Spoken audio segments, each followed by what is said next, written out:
Warning: his video contains details of real crime cases. Watch with caution. If you're a fan of true crime investigations and want to follow more stories like this, subscribe to the channel and turn on notifications so you don't miss any case. You might think this is just a common story of tragedy in a quiet suburb, but what was really happening behind closed doors goes far beyond that. What seemed like just another heinous murder revealed something much more complex: the relationship between a conservative housewife and the neighbor's daughter. In the heart of Scottsdale, Arizona, a city known for its picturesque landscapes and affluent neighborhoods, lived Stephanie Holloway, a 42-year-old woman who epitomized the image of a perfect suburban housewife. With her immaculate home on Saguaro Drive, her successful husband Gregory Holloway, and their triplets, Ethan, Evan, and Emily, Stephanie seemed to have it all. Scottsdale, with its manicured lawns and gated communities, was the quintessential representation of the American dream. The Holloway residence, a sprawling Spanish colonial revival, stood as a testament to their apparent success. Neighbors often remarked on the family's perfect facade, but behind closed doors, a different story was unfolding.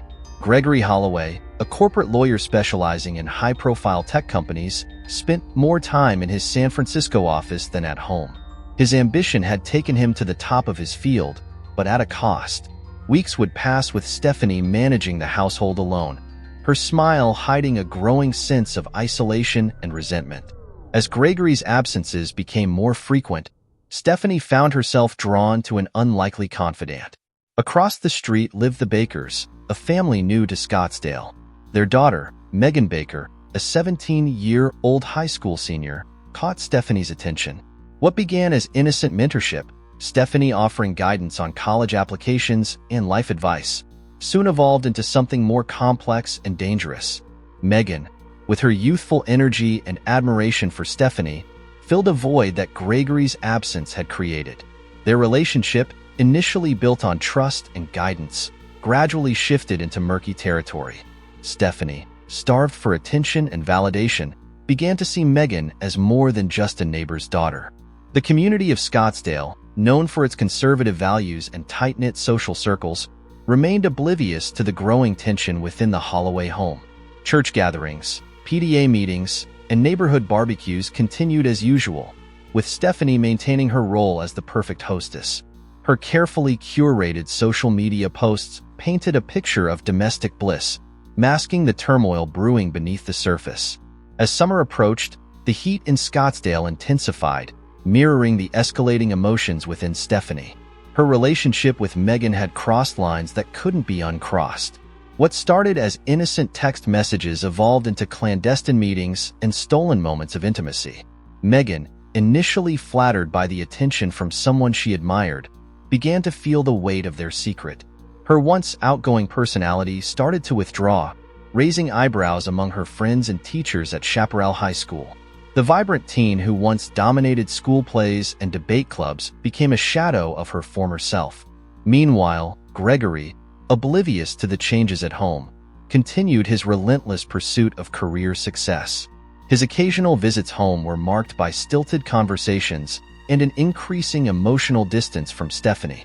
The triplets, now in their early teens, sensed the tension but remained silent, each coping in their own way with the unspoken discord in their family. As the school year came to a close, the idyllic facade of Scottsdale's perfect community was about to be shattered. The events that would unfold in the coming days would not only destroy the Holloway family but would send shockwaves through the entire city, forcing its residents to confront the dark realities that can lurk behind even the most polished exteriors. On the morning of June 5, 2023, Scottsdale woke to the chirping of desert birds and the promise of another scorching summer day. For Gregory Holloway, it marked the end of a grueling business trip. As his car pulled into the driveway of 4275 Saguaro Drive at 7:15 a.m., he was struck by an unusual silence enveloping the house. Typically, at this hour, the Holloway residence would be a hive of activity.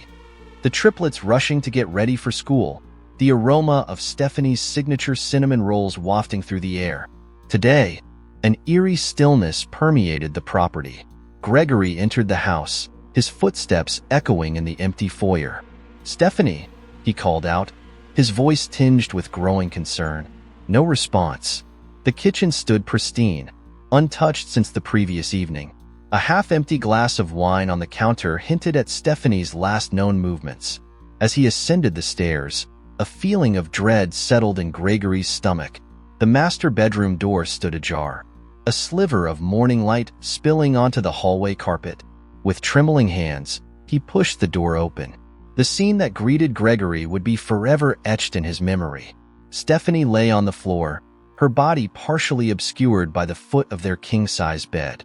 She was unclothed, vulnerable in death as she had never been in life. A pool of crimson had spread across the plush beige carpet, stark against the otherwise immaculate room. The usually meticulous bedroom was in disarray. A bedside lamp lay shattered on the floor, books scattered as if swept off in a struggle. The French doors leading to the balcony stood open, gossamer curtains billowing in the morning breeze, a silent witness to the night's tragic events. With shaking hands, Gregory dialed 911 at 7:23 a.m. "My wife," he stammered. "I think she's been... Oh God, there's so much blood." Within minutes, the quiet of Saguaro Drive was shattered by the wail of sirens. The Scottsdale Police Department, led by Detective Sarah Reeves, arrived at the scene at 7:31 a.m. As neighbors peered out from behind drawn curtains, the Holloway residence transformed into a hive of activity. Crime scene technicians meticulously combed through the house, their cameras flashing as they documented every detail. Outside, uniformed officers established a perimeter, holding back curious onlookers and an already gathering press contingent. Detective Reeves, a veteran of Scottsdale PD's homicide unit, surveyed the scene with a practiced eye. The signs of struggle were evident, but something about the scene felt off. There was no sign of forced entry, and despite the disarray, valuable items remained untouched. As the morning wore on, more details emerged. The triplets, it was discovered, had spent the night at a friend's house, a sleepover arranged by Stephanie the previous afternoon. This detail immediately raised questions in Detective Reeves' mind. The medical examiner, Dr. Lena Torres, arrived at 9:45 a.m. Her preliminary examination revealed that Stephanie had died from a single gunshot wound to the head. The lack of powder burns suggested the shot was fired from a distance. As news of the murder spread through Scottsdale, shock waves rippled through the community. In a town where such violence was virtually unheard of, the brutal killing of Stephanie Holloway, a pillar of the community, shook residents to their core. By nightfall, as the desert sun dipped below the horizon, casting long shadows across Saguaro Drive, one question echoed through the minds of investigators and residents alike. Who would want Stephanie Holloway dead, and why? As the investigation into Stephanie Holloway's murder entered its second week, Detective Sarah Reeves and her team found themselves navigating a labyrinth of secrets and lies. The pristine facade of Scottsdale's elite community was beginning to crumble, revealing a web of complex relationships and hidden motives. On June 12, 2023, a breakthrough came from an unexpected source. An anonymous tip led investigators to a series of encrypted emails on Stephanie's personal laptop. As cyber forensics experts worked tirelessly to decrypt the messages, a shocking truth emerged. Stephanie Holloway had been involved in an illicit relationship with Megan Baker, the 17-year-old girl from across the street. The revelation sent shockwaves through the investigation team. Detective Reeves, her face etched with concern, called an emergency briefing. "We're dealing with a whole new level of complexity here," she told her assembled colleagues. "This isn't just a murder anymore. We're looking at potential statutory rape charges as well." As detectives delved deeper into Stephanie and Megan's relationship, a disturbing pattern emerged. What had begun as mentorship had gradually evolved into a sexual relationship, with Stephanie becoming increasingly possessive and controlling. Text messages recovered from Megan's phone painted a picture of a young woman trapped in a situation spiraling out of control. One message, dated just 3 days before the murder, read, "I can't do this anymore, Steph. It's killing me. We need to stop." Stephanie's reply was chilling. "You don't get to decide when this ends. I decide. Remember what's at stake." Interviews with Megan's friends and teachers at Chaparral High School revealed a marked change in the once vivacious teenager. Sarah Thompson, Megan's best friend, tearfully recounted to investigators how Megan had become withdrawn and anxious in recent months. "It was like she was carrying this huge secret," Sarah said. "I tried to get her to open up, but she just shut down." Meanwhile, Gregory Holloway, initially ruled out as a suspect due to his airtight alibi in San Francisco, found himself under renewed scrutiny. Financial records showed large withdrawals from the couple's joint account in the weeks leading up to the murder.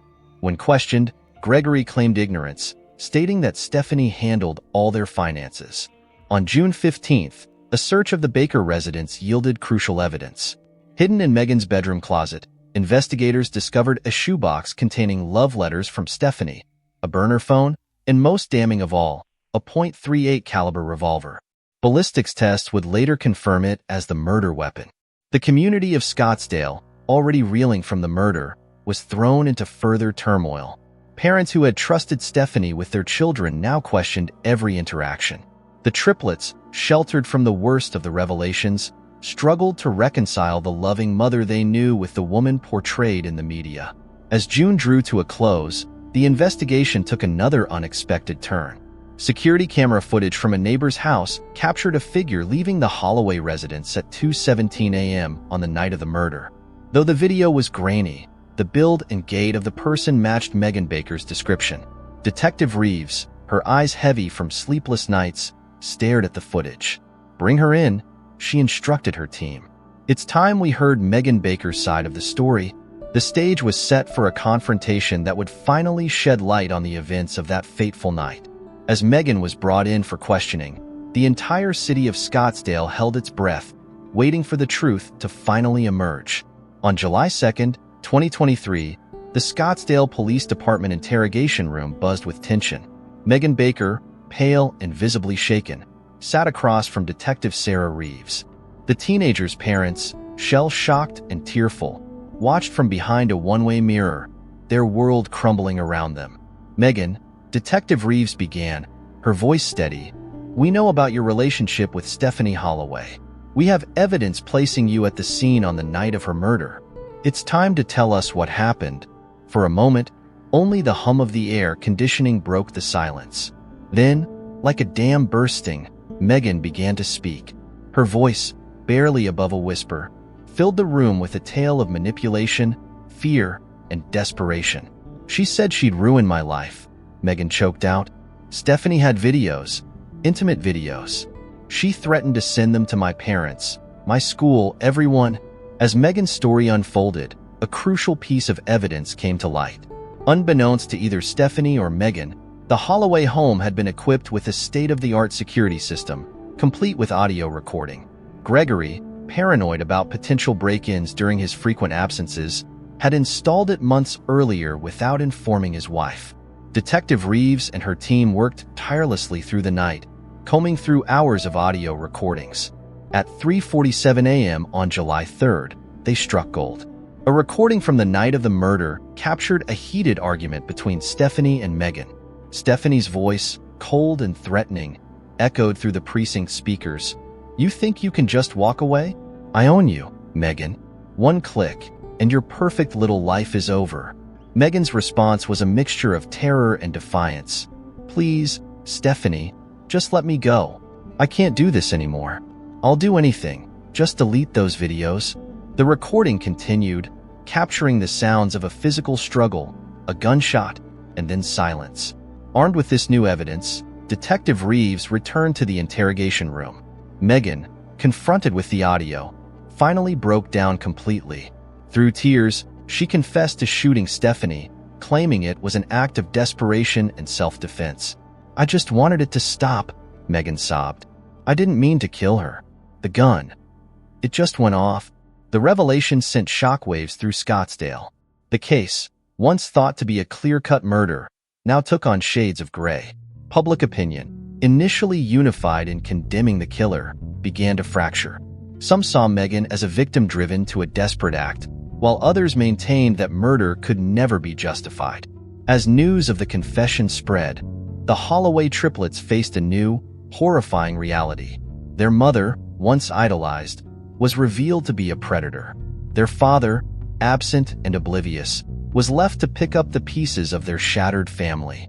The Baker family, once pillars of the community, now found themselves at the center of a media firestorm. Overnight, their picturesque life in Scottsdale transformed into a nightmare of legal battles and public scrutiny.